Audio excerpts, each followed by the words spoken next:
Olá, meu nome é Rafael Bernardes Mansur Berlim. Eu estou gravando esse vídeo para apresentar para vocês o meu trabalho de conclusão de curso em arquitetura e urbanismo. Hoje em dia eu sou arquiteto e urbanista. Eu apresentei esse trabalho em meados de 2018, ao final do primeiro semestre. O nome do trabalho se chama Lugares de Memória no Centro Histórico de Porto Alegre, entre memória, identidade e arquitetura como espelho dos nossos conflitos. E ele foi orientado pela professora Daniela Mendes Cidade, na Universidade Federal do Rio Grande do Sul. Eu estou gravando esse vídeo um pouco formal, um pouco informal. E a princípio é para meus amigos que moram longe, mas como eu vou publicar, imagino que possa interessar mais alguém, então eu vou tentar introduzir um pouco do contexto em que esse trabalho foi criado e das inquietações que levaram ele a ser desenvolvido.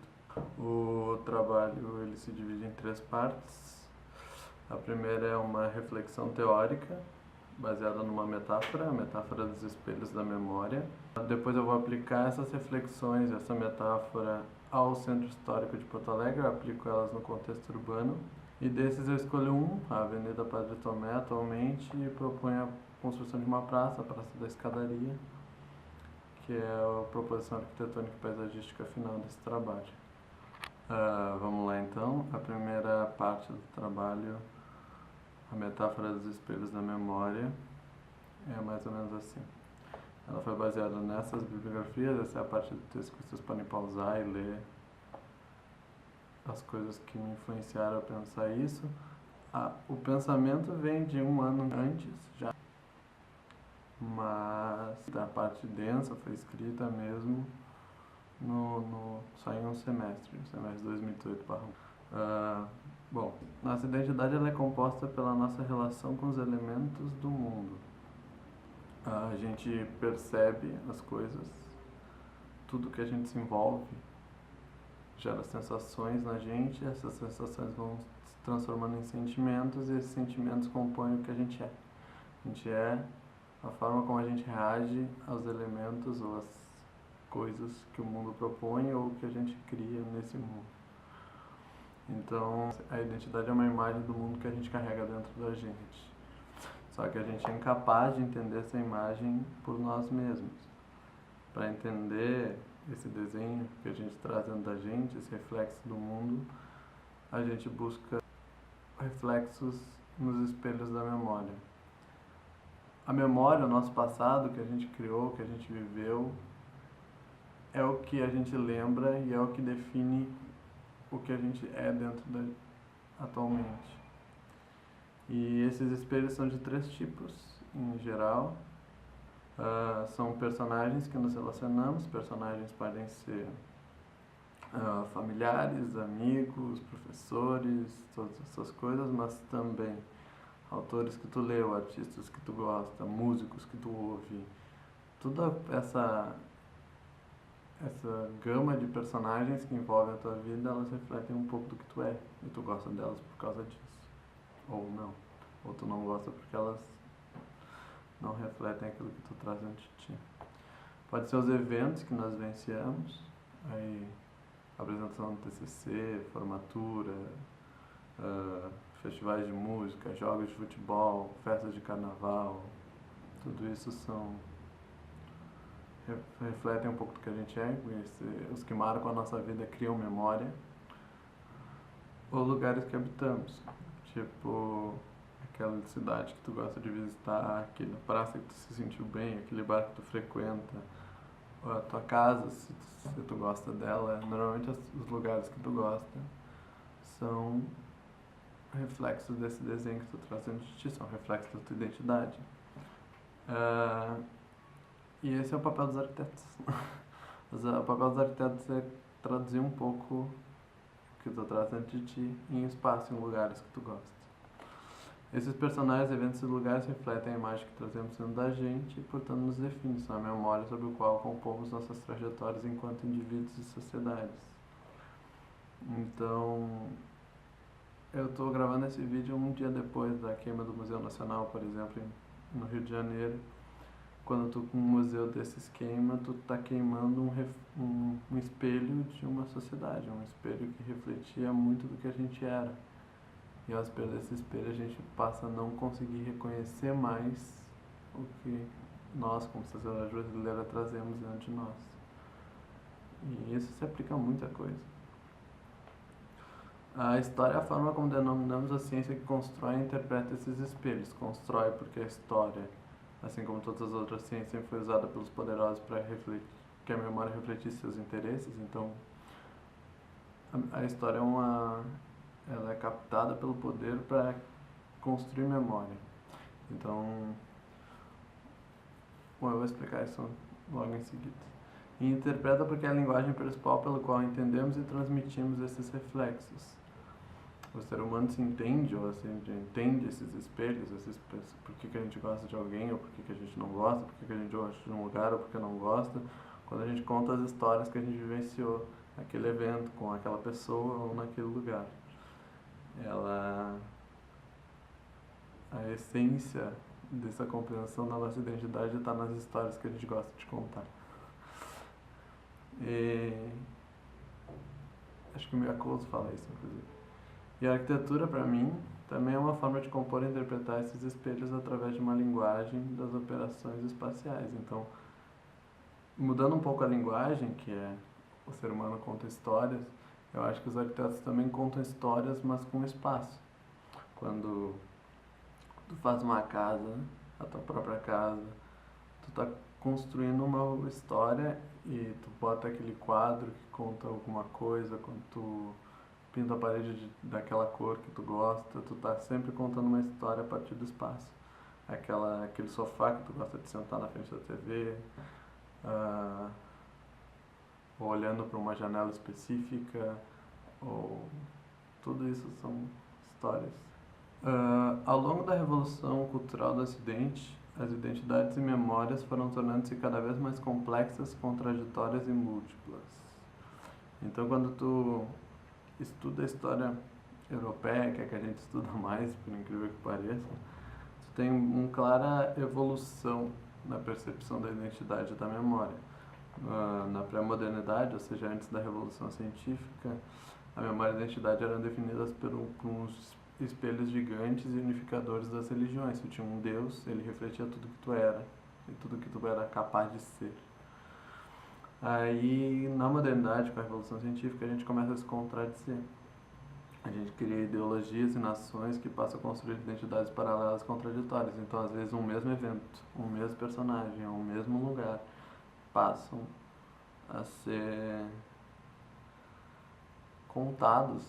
As histórias que esses lugares transmitem passam a ser contadas de maneira contraditória. Um que é herói num lado vira vilão no outro, um lugar que é sagrado para um não é para o outro, e assim vai. Antes as religiões eram muito mais separadas, eram muito mais unificadas, essas histórias. Hoje, depois das nações já começam a se contradizer em pequenos territórios. E hoje em dia, na pós-modernidade, essas contradições, múltiplas guerras e crises do século XX, atingimos um período de individualismo identitário. Pós-modernidade, infinita de contradições.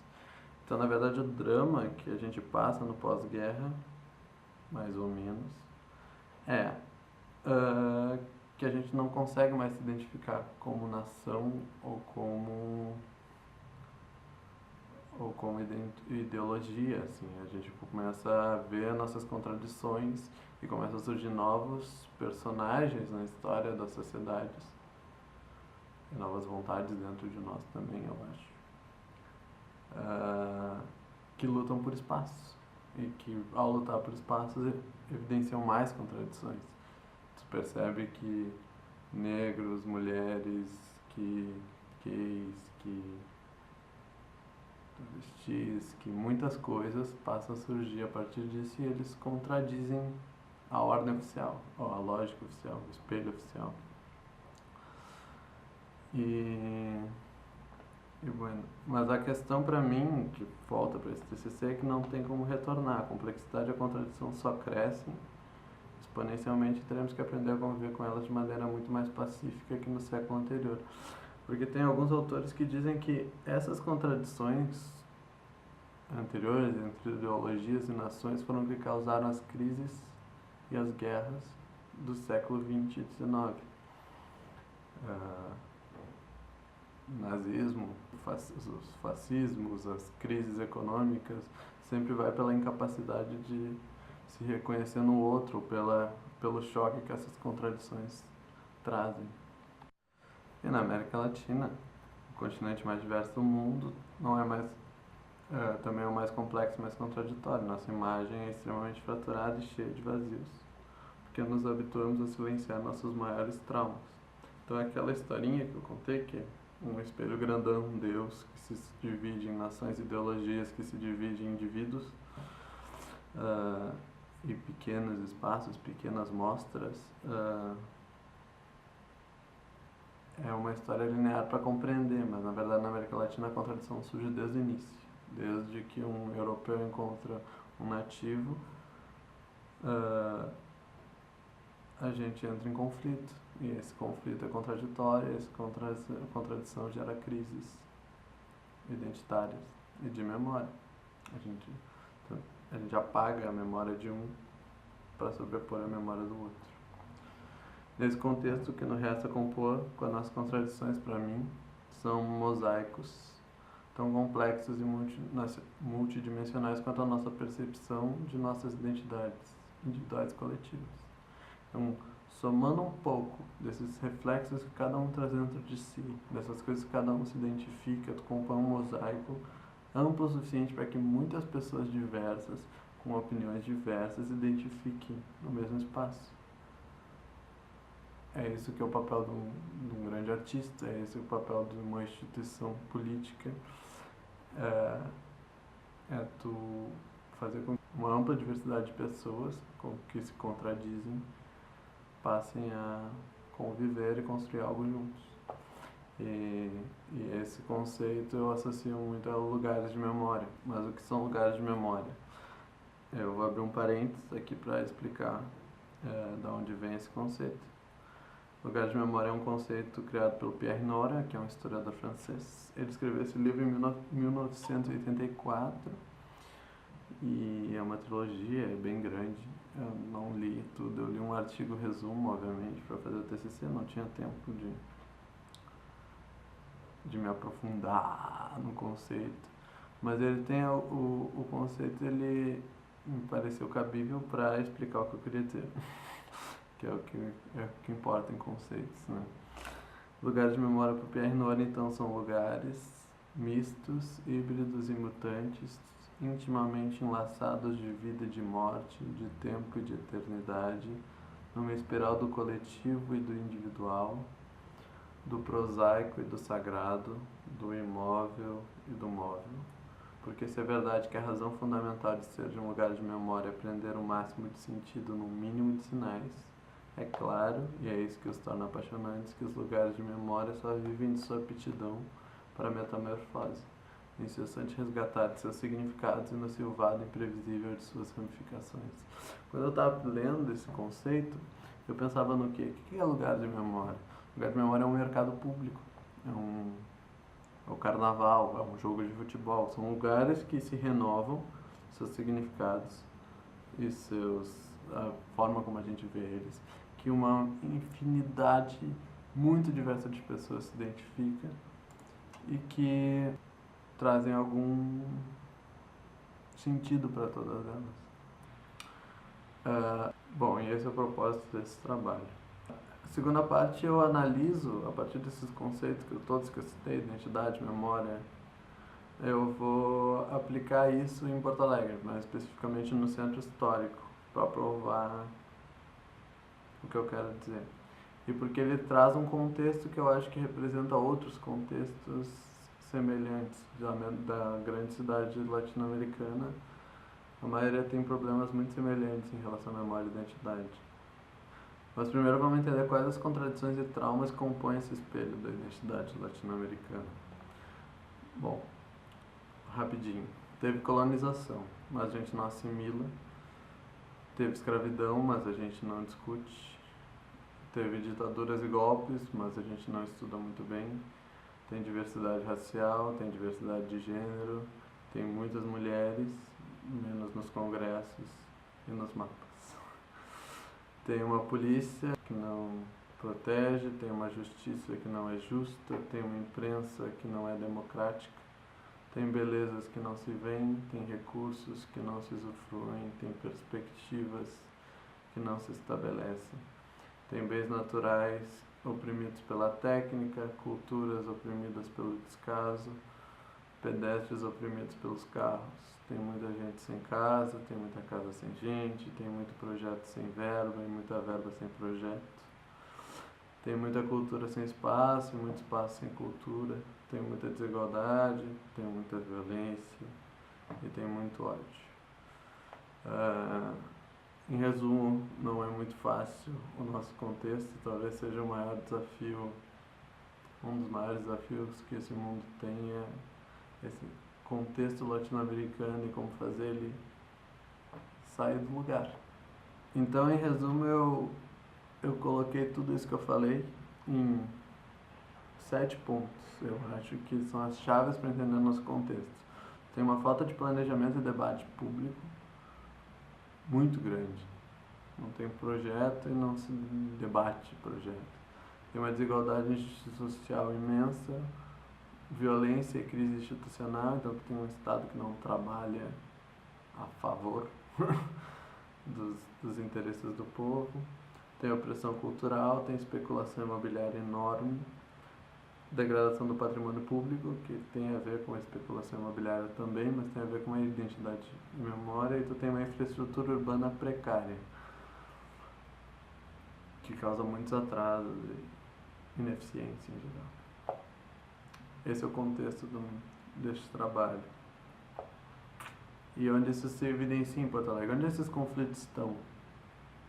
Aí, um parênteses para quem é de fora. Porto Alegre nasce de uma península. Eu vou contar um pouco da história de Porto Alegre, como é o projeto, então vocês vão descobrindo algumas coisas junto. Mas essa península se tornou o bairro centro histórico. E eu fui pegando espaço, caminhando por esse bairro em todas as maneiras possíveis e li bastante sobre a história da cidade. E aí eu li 10 lugares que eu acho que são símbolos ou são passíveis de se tornar lugares de memória.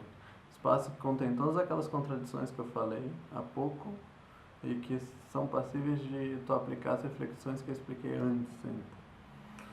Então são eles: a Praça Marechal Deodoro da Fonseca, para quem não conhece Porto Alegre, é conhecida como Praça da Matriz. Ela sempre foi a praça central do poder de Porto Alegre. Atualmente está a Catedral Metropolitana, o Palácio Piratini, o Palácio do Governador, a Assembleia Legislativa do Estado do Rio Grande do Sul, o Teatro São Pedro, o Tribunal de Justiça, um dos prédios, e alguns prédios históricos atrelados a isso. Antes disso ele tinha a Igreja da Matriz, a primeira igreja de Porto Alegre. Tu tinha o sede do poder político em todos, desde o Império, ali está a Casa da Assembleia e todas essas coisas. O Teatro São Pedro é o teatro mais antigo da cidade, não é o mais antigo em pé, mas foi a primeira casa de espetáculos de verdadeira, antes eram só galpões. E, bom, está presente no imaginário da cidade. O segundo é o Viaduto Otávio Rocha. O Viaduto Otávio Rocha foi um viaduto construído no início do século XX, cortando essa península, ela é cortada por uma crista de morros. Então tu pensa que no meio dela tá alto, é baixo, alto, baixo. Em Porto Alegre existia uma desconexão entre norte e sul muito grande. Em 1900 e pouquinho, não vou me lembrar a data agora, o Otávio Rocha, prefeito, Porto Alegre era uma vila, tinha 200, 300 mil habitantes. Porto Alegre resolve cortar o morro ao meio e construir esse viaduto, que é muito simbólico. Atualmente, casa de muita gente embaixo e bares cools e legaizinhos em cima, então mostra um pouco da desigualdade. É outro espaço interessante. A Ponte de Pedra, que é uma ponte muito antiga, açoriana ainda, que cortava o antigo Arroio Dilúvio. O Arroio Dilúvio foi um arroio canalizado em Porto Alegre, ele era muito simbólico no desenho geográfico da cidade antigamente. E na verdade Porto Alegre ela nasce como porto de uma cidade próxima, era Porto de Viamão. E não tinha Ponte de Pedra ainda, mas o porto era nesse lugar, no espaço físico. Ao longo do processo de urbanização da cidade, muitos arroios foram canalizados, entre eles o Arroio Dilúvio, onde hoje está a Avenida Ipiranga. E essa ponte ficou como testemunho, mas num laguinho sujo e poluído. Atualmente, inclusive, está em obras há 3 anos a revitalização desse espaço. E, bom, é o terceiro lugar que eu escolhi como passível de intervenção. O quarto é a ponta da Península Antiga, que é a ponta do gasômetro ou ponta da cadeia, dependendo da fase da cidade, ela foi chamada de momentos diferentes. Atualmente tem um parque, que é o Parque Moacir Scliar, e a usina do gasômetro permanece lá, apesar de estar fechada no momento. É um centro cultural enorme, ou foi um centro cultural enorme. E essa ponta ela sempre foi símbolo, sabe? Porto Alegre nasce nessa direção, e lá então estava a primeira usina de queima de carvão, que dava energia para a cidade, fez as indústrias florescerem. A segunda cadeia de Porto Alegre tinha o gasômetro em si, que era que fornecia gás. Então toda a infraestrutura da cidade é muito símbolo da relação da cidade com o rio, que está no entorno, que a gente chama de Rio Guaíba, ou Lago Guaíba. No imaginário da cidade se chama Rio Guaíba, mas eu acho que é um lago na geologia, então fica essa ambiguidade.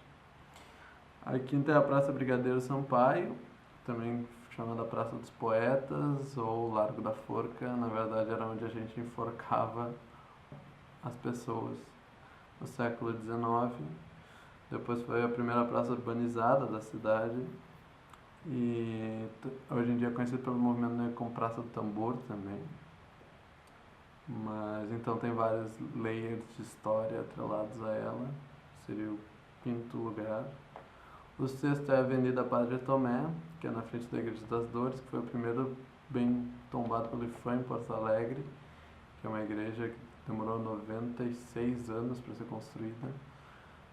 E tem essa escadaria muito simbólica que dava para o Guaíba antes, e hoje em dia dá para essa avenida, porque Porto Alegre sofreu uma série de aterros, mas isso eu vou falar depois.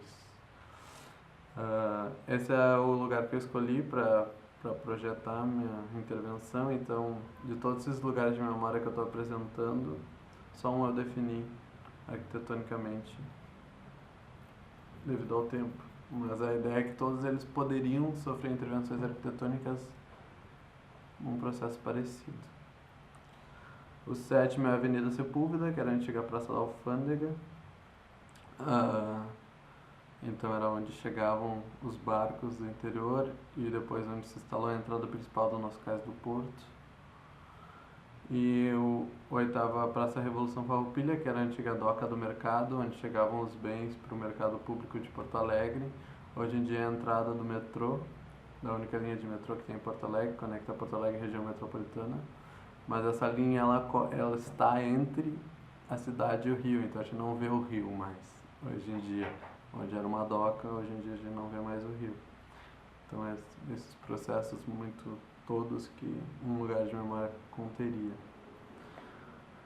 O nono Pop Center, que foi um processo de gentrificação dos camelódromos que estavam espalhados pelo centro na década passada, concentraram todos nessa caixa de concreto e passaram a chamar camelódromo de Pop Center. E a antiga Praça Rui Barbosa, que é esse estacionamento aí. E o décimo é o Complexo Viário da Conceição, talvez uma das obras mais simbólicas de Porto Alegre. É um túnel que faz a periferia do centro, assim, circunda o centro, com grandes avenidas e viadutos em faixas de 5 e antigamente era um beco.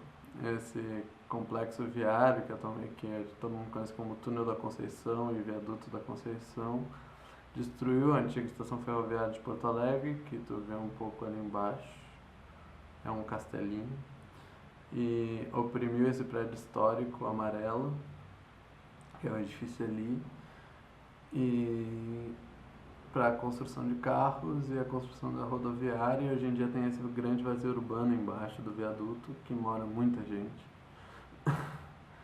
E então seria usar esse espaço também. Talvez seja o contexto mais difícil dos 10 do centro histórico que eu citei.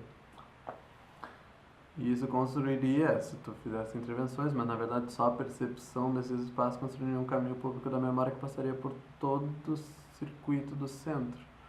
Tu começaria na Praça Marechal Deodoro, que ninguém conhece assim, todo mundo conhece como Praça Matriz, passaria pelo Viaduto e a Borges, que tem uma vista bonita, os bares em cima, as pessoas embaixo morando, a Praça dos Açorianos, a Ponta do Gasômetro, Praça Brigadeiro Sampaio, Avenida Padre Tomé, Avenida Sepúlveda, Praça Revolução Farroupilha, Pop Center e depois Complexo Viário da Conceição. Bom, vamos agora à proposição arquitetônica e paisagística, a Praça da Escadaria.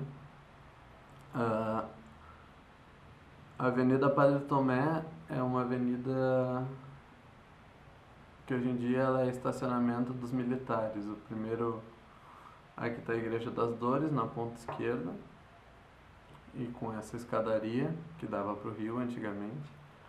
Na outra ponta tu tem uma casa de bombas hidráulicas, que eu vou explicar depois por motivo, e um muro, que é o Muro da Mauá, um polêmico muro aqui em Porto Alegre. E no meio disso tu tem carros, muitos carros de militares. Os militares se apropriaram da área porque 3 desses 4 prédios em Bege são militares: o Clube Gaúcho, o Museu Militar e o Comando Militar do Sul, Terceira Região Militar. E ali são prédios militares, historicamente militares, desde sempre foi uma área militar, mas o que me incomoda um pouco é a forma como eles se apropriam do espaço público.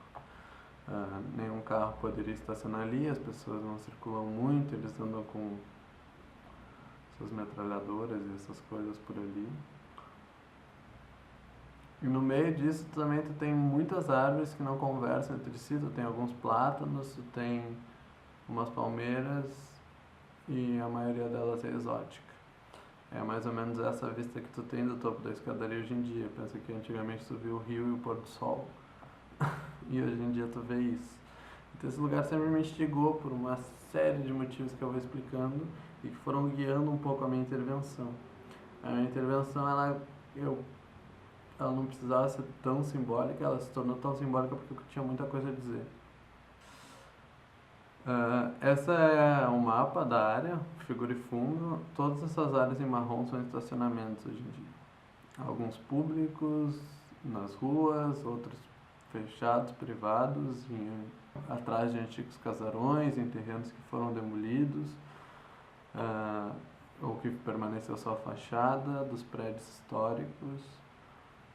E é uma área, e a área mais forte em vermelho é a minha área de intervenção. Na verdade, eu não chego a intervir na escadaria, eu quero só propor uma nova percepção da cidade a partir da escadaria e a partir das intervenções na praça. E aqui então é o mapeamento das árvores do local. Tu tem uma tipuana, 4 ipês que são nativos e o resto é tudo exótico. Alguns mais exóticos que outros. O jacarandá de Santa Catarina não chega a ser tão exótico, mas com um projeto conceitual eu parto da remodelação paisagística do espaço. Então a primeira coisa foi tirar os carros. Eu acho que é uma área cheia de estacionamentos que não precisa de tantos. Centro histórico, super acessível, ganharia muito mais se essa área fosse uma praça de convívio público. Inclusive o Museu Militar ganharia, a Igreja das Dores ganharia, a cidade ganharia muito, na minha opinião. Eu deixo as avenidas de maior fluxo, porque eu não quero discutir o fluxo nesse momento. E assim, a segunda coisa foi tirar as árvores exóticas, quase todas, e os 4 IPs. Eu deixei tipo ano, mas basicamente porque eu acho que esse paisagismo ele tapa os maiores potenciais da escadaria, que são a visual para o Guaíba e a criação de um eixo, porque esse eixo não tem ideia de eixo, sabe? Eles estão no meio do caminho e se fecham em si, nem de corredor. Então eu tiro elas, e nas ruas que poderia ter árvores não tem.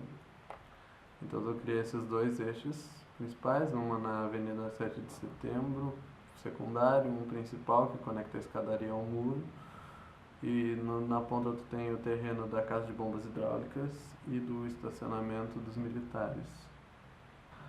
E agora eu vou contar um pouco da história de Porto Alegre e como isso vai intervindo no meu projeto arquitetônico. Assim.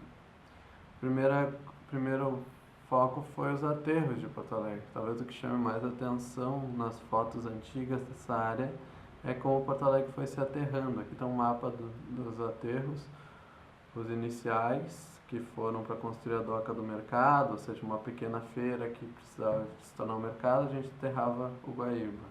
Aí a doca da alfândega, aí depois tu tem uma série de empreendimentos particulares que estão expandindo isso, aí a construção do Cais do Porto, e depois a gente expande para baixo, sul.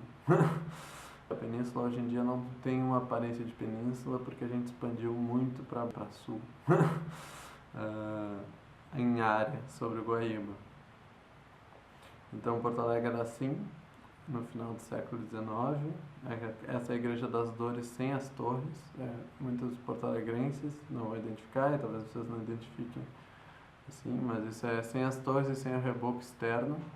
Lembrando que essa igreja demorou 96 anos para ser construída, então isso é Porto Alegre colonial. Tu vê, tem ladeiras não asfaltadas, tu tem casinhas pequenas, umas pequenas docas, a igreja ainda sem torres. Aí em 1902, muito pouco tempo depois, já tem essa expansão de docas particulares. Na verdade, cria-se uma lei para que, se tu tivesse dinheiro para avançar sobre o Guaíba, a prefeitura da época te daria autorização. Porto Alegre colonial, o que impressiona muito para quem vive na cidade hoje, porque hoje em dia não restam, dá para se contar nos dedos os prédios coloniais que a gente tem no centro ainda. E a primeira torre da igreja sendo construída à direita, e aqui essa é a torre da usina Força e Luz, que fornecia energia para a cidade na época. Aqui chama 1940, depois da construção do Cais do Porto, na verdade a associação de docas particulares vai tomando conta, vai poluindo essas águas e surge a necessidade de construir um porto efetivo, que é o Cais Mauá, hoje em dia em disputa, porque a iniciativa privada e o poder público querem construir uma espécie de shopping lá, e alguns movimentos sociais querem reivindicar esse espaço como um espaço público de convívio. E ali a Igreja das Dores, já construída, como chamando muita atenção na cidade, era uma das construções mais antigas. Tu olha fotos antigas de Porto Alegre, tu vê as torres de qualquer lugar. E as torres hoje em dia, Porto Alegre passa por um processo de modernização muito grande, de construção de prédios residenciais e de escritório altos, e a construção do muro da Mauá, que vai ser uma história que eu vou contar daqui a pouco. Então ela está escondida a partir desse paisagismo que eu falei como fracassado e oprimida por outros prédios, na verdade. Esse patrimônio histórico já não tem mais aquela importância que ele tinha no contexto. Então vamos lá, Porto Alegre era assim, uma pequena prainha junto ao Guaíba. Depois nós construímos casas coloniais, ficou mais ou menos desse tamanho, em 40 anos. Depois, em 20 anos, nós construímos quase a mesma coisa em docas particulares. E depois nós construímos muito mais com cais, e o Guaíba ficou lá atrás. A minha área atualmente, que eu escolhi, é essa parte mais clara da imagem. Eu insiro o contexto atual. Então a minha primeira decisão de projeto foi marcar essa fuga da água e esses aterros de Porto Alegre no piso. Eu construo essas linhas, que estão marcadas em cores simbólicas por enquanto, preto, laranja, amarelo e bege, E no centro eu ficava um canal demonstrando que tinha água ali. E construindo uma arquibancada pública de debate. E a ideia pra mim, que estava na minha cabeça nessa hora, era: se tu sentasse na escadaria das dores durante toda a história da cidade, porque a escadaria é de 1860 e poucos, 60, 70.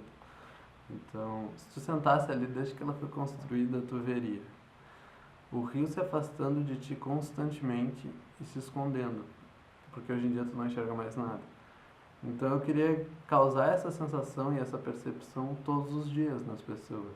Então se tu chega, quando chega pro trabalho, entre 5 e 10 da manhã, o canal vai estar cheio da água. Aí depois, quando sai para a hora do almoço, entre 10 e 3 da tarde, o canal já vai ter recolhido um pouco. Entre 15 e 20, quando sai do trabalho, já vai estar lá no fim. E de noite ele se esvazia. Então a minha ideia era que as pessoas que circulassem na área percebessem que a água se afastou, sumiu ao longo do processo da história, resumido em um dia. E essa é uma imagem aérea, então, simbólica desse canal, com essas marcas no piso. As cores que eu usei nos diagramas no fim viraram cores efetivas, mas isso eu vou explicar daqui a pouco. Bom, o segundo motivo de eu ter escolhido esse lugar, de todos os lugares de memória, são a representação das instituições dentro desse espaço. O espaço, como eu falei antes, ele é tomado por militares, muito próximo do Comando Militar do Sul, e os carros de militares, com o museu militar. E os militares na história de Porto Alegre, do Brasil, da América Latina, sempre foram muito significativos ou importantes na nossa história. Exemplo disso é que 40% das ruas do centro histórico são nomeadas a partir dos nomes deles, ou de batalhas que eles participaram. E aí está o mapa, todas essas ruas marcadas, essas praças marcadas têm nomes de militares, generais em geral, ou de batalhas da Guerra do Paraguai, ou outros militares importantes na história. Mas a questão principal para mim é que esses nomes de militares substituíram nomes muito naturais das ruas de Porto Alegre. Por exemplo, a Rua da Ladeira virou General Câmara, a Praça dos Poetas virou Praça Brigadeiro Sampaio, a Praça da Matriz virou Praça Marechal Deodoro. Bom, tem vários exemplos. Segundo a Igreja Católica, como eu falei, o nome dessa rua atualmente é Avenida Padre Tomé, que era um padre da Igreja das Dores. Não muito importante, mas também não totalmente desconhecido. E a Igreja Católica também tem um simbolismo importante no nome das ruas da cidade. Todas as ruas marcadas e praças têm nomes relacionados à igreja. E o terceiro são os homens civis brancos em geral e poderosos. O quarto prédio dos 4 daquele diagrama é o Tribunal de Contas do Estado do Rio Grande do Sul, e tem o Auditório Romildo Bolzan, por exemplo, que era um homem branco da elite civil. Mas o que me interessa aqui é que todos os outros nomes que eu não falei, que não pertencem a militares ou à Igreja Católica, quase todos, não é 100%, mas mais 40% em geral, são nomes de homens brancos da elite: advogados, jornalistas, médicos, engenheiros, empresários ou estadistas. E esse é o mapa das três grupos juntos, ou seja, quase todas as ruas do centro são baseadas em nome desses. Então tu vê uma infinidade de grupos que não estão representados na nomenclatura das ruas. E essa era uma área indígena. Quando os casais açorianos chegaram em Porto Alegre, viviam tribos na região, que hoje é Porto Alegre. Isso é um picho no muro da Mauá. E então se eu for procurar referências ao Tupi, por exemplo, para contrapor a esses nomes da elite. E o Tupi não tem referências no centro histórico de Porto Alegre, referências diretas. Eles têm referências subentendidas. Por exemplo, quando tu pensa em Tupi aqui em Porto Alegre, tu pensa nos índios que vendem nas feiras seus artesanatos. E Mas na verdade tem uma cultura muito mais rica do que isso por trás. Esses artesanatos em geral têm significados históricos e antigos. As pinturas no corpo, todas essas coisas. Isso me inspirou a criar uma referência um pouco mais direta à cultura tupi. Eu descobri que essas malhas elas têm significados, mas que eu não ia estudar profundamente porque eu tinha só 4 meses para propor o trabalho. Então, mas eu trabalhei com a ideia de malhas e de simbologias e inseri essa malha para guiar o meu paisagismo. Uma malha na arquitetura serve para isso, serve para guiar a forma como tu vai dispor os objetos no espaço. E em vez de fazer uma malha ortogonal, eu contrapus com essa malha 45 graus que faz referência às pinturas do corpo do Tupi-Guarani. E essas malhas virariam faixinhas de LED, que ficariam mais ou menos assim. Então tu veria essa malha à noite e marcaria as linhas dos aterros também com essas faixas de iluminação de LED. Outra referência ao tupi são na nomenclatura dos espaços naturais da cidade. Por exemplo, a palavra Guaíba, que é o rio, lago que circunda a cidade, vem do tupi Guaíbe, seio das águas. E a nomenclatura da maioria das árvores nativas de Porto Alegre vem do tupi. O araçazeiro, o araçá é a fruta que tem olhos, o butiá é a fruta que tem dente em curvo, a goiaba é fruta verde, jabuticaba, fruta de jabuti, etc, etc. Podem pausar o slide para ver melhor. E eu comecei a reinserir árvores nativas nesse meu paisagismo. Então eu coloco a figueira de um lado, que é uma árvore muito nativa da região e que a gente cortou quase todas porque elas ocupam muito espaço. A gente bota a culpa nelas e tira elas das ruas, das praças, todas essas coisas. E do outro lado eu coloco árvores frutíferas, que frutificariam de setembro a maio, então tu conseguiria colher frutas nativas na praça ao longo de todo o ano. E tu ficaria mais próximo da vegetação nativa, além disso do significado que essas frutas têm nelas. Uma aproximação mais forte com a identidade geográfica mesmo de Porto Alegre. Preserva de Pona lá em cima, e aqui está a figueira de um lado e as árvores frutíferas do outro. E no eixo eu coloco os gerivás, que são palmeiras nativas também, muito típicas de Porto Alegre, que a gente não plantou muito ao longo. Sempre que a gente foi plantar palmeiras aqui em Porto Alegre, a gente escolheu uma espécie da América do Norte. E o gerivá é uma planta que serve paisagisticamente para a mesma coisa, e essas gerivás seriam plantadas no eixo para reforçar essa ideia de eixo, que é uma das razões de eu ter tirado as árvores atuais lá. Lembrando que esse é um projeto conceitual, né? E ficaria mais ou menos assim. Esse eixo de gerivás, tu sentado na escadaria das dores conseguiria rever o rio e o pôr do sol, que hoje em dia estão oprimidos pelas árvores. Aí eu insiro os canteiros dessas árvores todas que eu coloquei. Nesses canteiros todos eles têm bancos de concreto. E escolho um paisagismo contemporâneo para compor com isso. E também eu escolho a materialidade disso. Te lembra que eu tinha falado preto, laranja, amarelo, bege para a cor do piso. Na verdade eu criaria concretos pigmentados mais ou menos dessas cores que se referem também as cores da pele, da diversidade racial que tem em Porto Alegre, e no Brasil e na América Latina e tudo isso.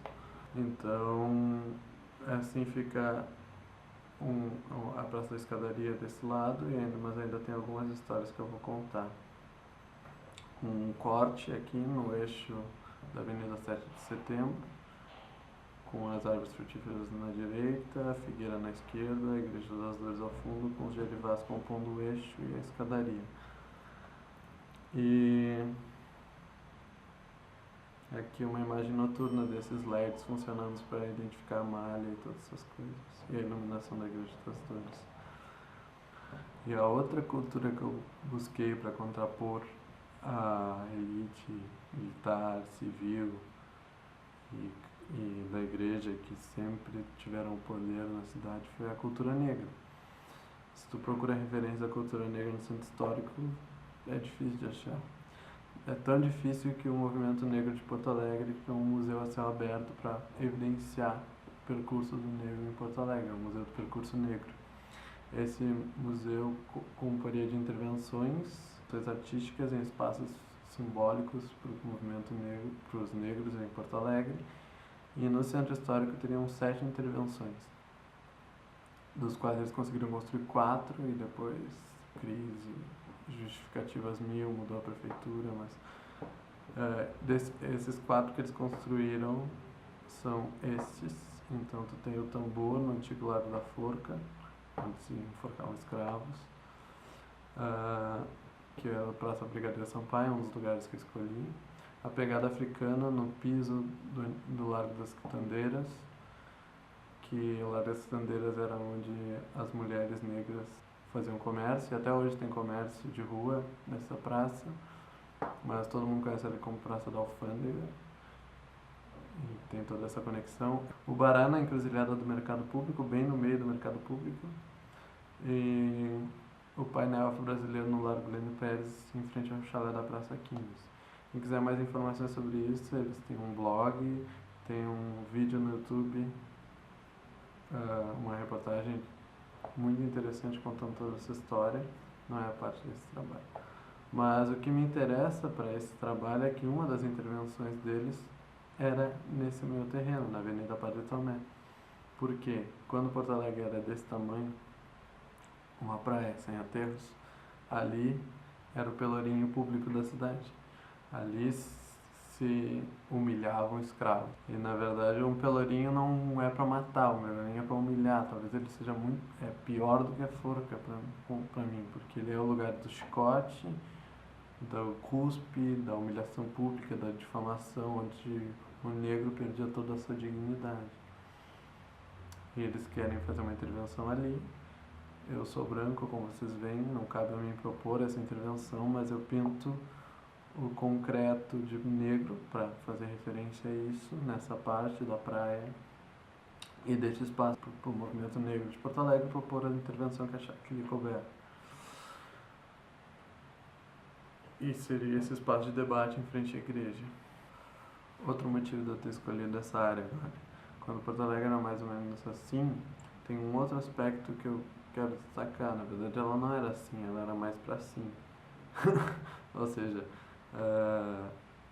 era uma cidade não asfaltada ainda, com muitos carros, com um aterro bem grande, mas sem muitas edificações e com pessoas circulando livremente entre o porto e a cidade. Só que em 1941 Porto Alegre tem uma enchente gigantesca. É uma enchente traumática para a cidade, todo mundo que viveu não esquece, os livros de história contam. Essa enchente, ela inundou praticamente todo o centro histórico e as principais indústrias da cidade. Aqui é uma das ruas principais da cidade inundada, a Rua dos Andradas, Rua da Praia, o Mercado Público, a Praça da Alfândega, se andava de barco, o Cais do Porto completamente inundado. Na verdade, nesse dia, nesse período, maio de 41, a enchente atingiu 4,75 metros. Então, se tu estivesse na borda, como tu vê nesse pequeno calunga à esquerda, tu estaria completamente coberto da água naquele período. As linhas cinzas são os níveis de outras enchentes de Porto Alegre. Porto Alegre não teve só de 41 foi só muito maior que as outras. E o nível médio do Guaíba é entre meio metro e 1 em relação ao nível do mar. Mas Porto Alegre sofria com essas enchentes constantes, essas enchentes causavam danos.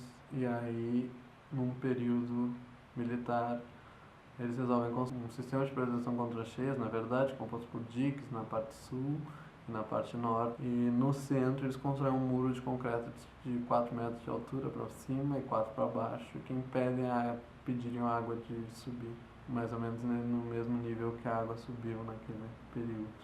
E para Porto Alegre não virar uma piscina, já que tu tinha feito esses diques em toda essa borda, tu constrói 20 e poucas casas de bombas, dentre as quais uma está no meu terreno. Essas casas de bombas servem, pensa que tu constrói um dique, se chove dentro vira uma piscininha, então tu precisa bombear essa água para fora. É esse porque é o papel das casas de bombas de Porto Alegre.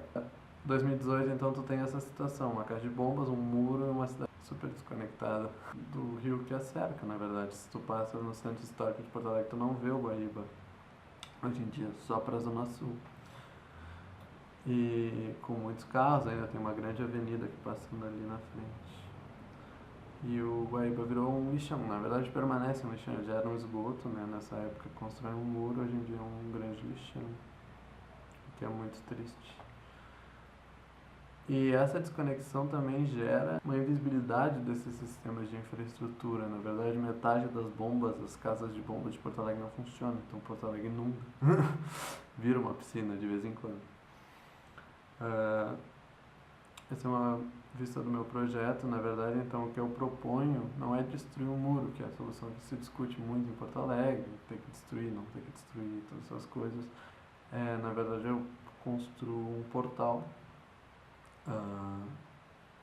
para evidenciar o muro. E dentro desse portal estariam marcadas em todas as enchentes que Porto Alegre já teve suas alturas, para tu sentir mais ou menos como é, ou como seria estar na cidade nesse momento. E aí, evidenciando um muro de um lado, com as enchentes ali, a gente vai debater um muro enquanto sociedade. Esse é o que eu penso, o que eu imagino. Porque cortar um muro é a solução fácil, mas construir cidadania para discutir é o propósito desse trabalho. Então é isso, eu enquadro um muro. E em cima eu construo um mirante. Aqui está um corte ali, essa coisa. E desse mirante sim, tu veria o Guaíba lá de cima, que é uma coisa que a gente perdeu também. Esse é em cima do viaduto Otávio Rocha, no início do século. Porto Alegre era uma cidade de morros e baixa. E aí a gente permite a verticalização, hiperverticalização do centro e a privatização da vista, na verdade. Hoje em dia só os topos dos prédios mais altos conseguem ver o Guaíba. Então se perdeu essa ideia de mirante público, de visuais públicas do Rio, que é o que eu quero construir aqui. Bom, do lado esquerdo, que tem a casa de bombas, eu proponho só uma mudança da casca. A casa de bombas ela funciona do térreo para baixo. O que interessa é que ela é uma caixa fechada hoje em dia que ninguém vê, por isso metade delas, como eu falei antes, então não funciona. O que eu proponho é transformar essa caixa fechada em uma caixa de vidro, uma exposição, digamos assim, porque as bombas são bonitas. E vendo as bombas tu vai ver que elas não funcionam, tu vai cobrar o poder público para que elas funcionem, todas essas coisas. Então a infraestrutura como uma parte aberta da cidade. E do outro lado, eu crio uma praça cívica, na verdade, uma fundação pública para gerenciar todo esse espaço, porque até outra discussão que eu queria trazer no meu TCC era que o gerenciamento de espaços públicos ele está muito centralizado nas prefeituras, que não tem muitas responsabilidades e os cidadãos não se apropriam dos seus espaços públicos. Então, eu acho que tu tem que dividir esse poder em autarquias públicas de gerenciamento do espaço público. É isso que eu proponho, uma fundação pública. E essa fundação tem que ter espaço de debate, como por exemplo essa praça cívica, para ela organizar inclusive eventos de debate, essas coisas. Hoje em dia é um estacionamento e o que eu proponho é, dentro desse prédio então tu teria no primeiro andar uma loja vinculada à imagem desses lugares de memória, a recepção e um depósito para eles conseguirem organizar alguns tipos de eventos básicos. No segundo, tu teria os espaços de trabalho da fundação em si, um espaço de reuniões e um espaço de trabalho. Acredito que não precisa de muitos funcionários para fazer isso, é basicamente gerenciar um espaço público e fazer com que ele se mantenha vivo ao longo de todo o ano. No quarto, tem a passarela de acesso ao mirante, porque as torres de acesso estão localizadas nas pontas, e aí tu tem um bar mais de apoio, que tu vai vender cerveja, guaraná, um bar mais popular. E no último, para também gerar lucro um pouco para essa fundação, lucro não, para gerar renda para essa fundação, tu teria um bar panorâmico mais metido a besta, que tu vai lá para ver o pôr do sol, beber um drink, uma coisa mais para uma classe mais alta que financiaria um pouco esses eventos. Eu acredito muito que esse bar, o bar popular e mais os eventos organizados e uma associação bem gerida conseguiriam manter os custos básicos de uma praça como essa. Cortar grama, recolher o lixo, todas essas coisas.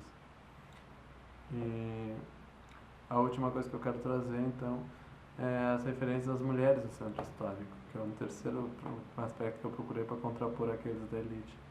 Só tem uma referência a mulheres no Centro Histórico de Porto Alegre, que é a Praça Marquesa de Sevinha. E é uma europeia ainda, uma escritora europeia, porque tem um colégio Sevinha ali perto. E eu acredito que essa fundação deveria se chamar, ter o nome de alguma mulher significativa, que não cabe a mim propor porque eu não conheço tudo isso, mas uma mulher ou um grupo de mulheres significativas na história de Porto Alegre ou dessa região, etc. Aqui está os cortes dessa parte da edificação do portal, com a fachada e o muro ao fundo. Aqui o corte geral, que não dá muito bem para ver na apresentação, dava para ver porque eu imprimi isso bem grandão na hora. Mas se vocês quiserem dar um zoom, acho que tem uma perspectiva bem legal da área, das nomenclaturas. E aqui a perspectiva geral, que é mais fácil de ver todo esse espaço funcionando, que eu considero um lugar de memória de Porto Alegre, a Praça da Escadaria, então, que conteria todas aquelas condições básicas da definição. Espaços híbridos, mutantes, enlaçados de vida e de morte, de tempo e de eternidade, do prosaico do sagrado, do individual, do coletivo, capazes de significação, etc, etc, etc. Esse é o meu TCC, espero que vocês tenham gostado da apresentação. Obrigado por assistir esse vídeo. Provavelmente ele vai ficar um pouco mais longo do tempo que eu tinha, eu detalhei um pouco mais para todo mundo conseguir entender, até quem está de fora. Então, se você assistiu até aqui, obrigado pelo carinho.